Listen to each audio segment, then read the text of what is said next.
Assalamualaikum warahmatullahi wabarakatuh. Saya Rafael Hafiz dengan NPM 101218180 kelas B221. Ya, saya di sini akan menjelaskan tentang tinjauan prinsip-prinsip good corporate governance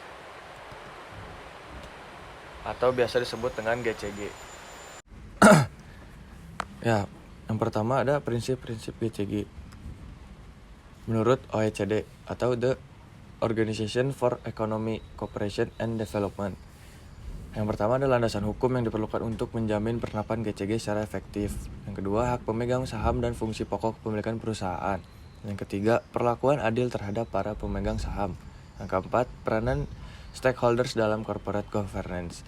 Yang kelima, prinsip pengungkapan informasi perusahaan secara transparan. Yang keenam, tanggung jawab dewan pengurus. Dan selanjutnya ada asas good corporate governance atau asas GCG. Menurut Komite Nasional Kebijakan Governance. Yang pertama ada transparansi, yang kedua akuntabilitas, yang ketiga responsibilitas, yang keempat independensi. Yang pertama kita bahas prinsip GCG transparansi. Ada prinsip dasarnya, ada dua, yaitu untuk menjaga objektivitas dalam menjalankan bisnis, perusahaan harus menyediakan informasi yang material dan relevan dengan cara yang mudah diakses dan dipahami oleh pemangku kepentingan. Yang kedua ada perusahaan harus mengambil inisiatif untuk mengungkapkan tidak hanya masalah yang disyaratkan oleh peraturan perundang-undangan, tetapi juga hal yang penting untuk pengambilan keputusan oleh pemegang saham, kreditur, dan pemangku kepentingan lainnya.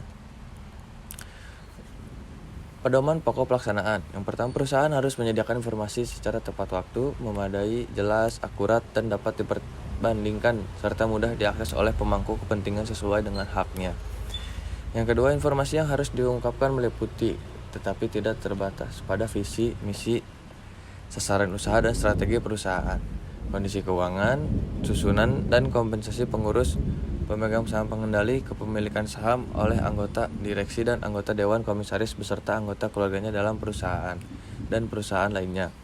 Sistem manajemen risiko, sistem pengawasan dan pengendalian internal, sistem dan pelaksanaan GCG serta tingkat kepatuhannya dan kejadian yang penting dapat mempengaruhi kondisi perusahaan.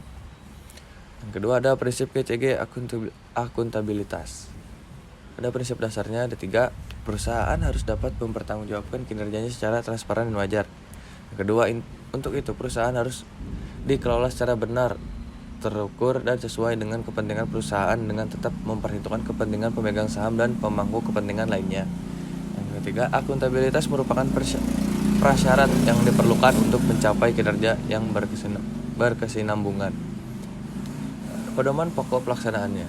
Perusahaan harus menerapkan rincian tugas dan tanggung jawab masing-masing organ perusahaan dan semua karyawan secara jelas dan selaras dengan visi misi, nilai perusahaan atau corporate value dan strategi perusahaan. Yang kedua, perusahaan harus meyakini bahwa semua organ perusahaan dan semua karyawan mempunyai kemampuan sesuai dengan tugas, tanggung jawab dan perannya dalam pelaksanaan GCG.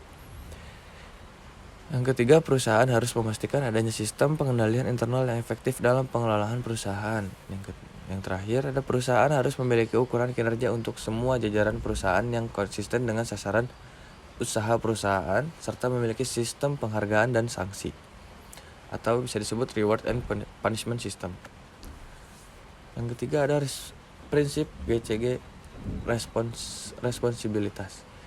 Prinsip dasarnya, perusahaan harus mematuhi peraturan perundang-undangan serta melaksanakan tanggung jawab terhadap masyarakat dan lingkungan sehingga dapat terpelihara kesinambungan usaha dalam jangka panjang dan mendapat pengakuan sebagai good corporate citizen. Pedoman pokok pelaksanaannya, organ perusahaan harus berpegang pada prinsip kehati-hatian dan memastikan kepatuhan terhadap peraturan perundang-undangan, anggaran dasar, dan peraturan perusahaan. Yang kedua, perusahaan harus melaksanakan tanggung jawab sosial dengan antara lain peduli terhadap masyarakat dan kelestarian lingkungan, terutama di sekitar perusahaan dengan membuat perencanaan dan pelaksanaan yang memadai. Yang keempat, ada prinsip GCG independensitas. Prinsip dasarnya untuk melancarkan pelaksanaan asas GCG, perusahaan harus dikelola secara independen sehingga masing-masing organ perusahaan tidak saling mendominasi dan tidak dapat diintervensi oleh pihak lain.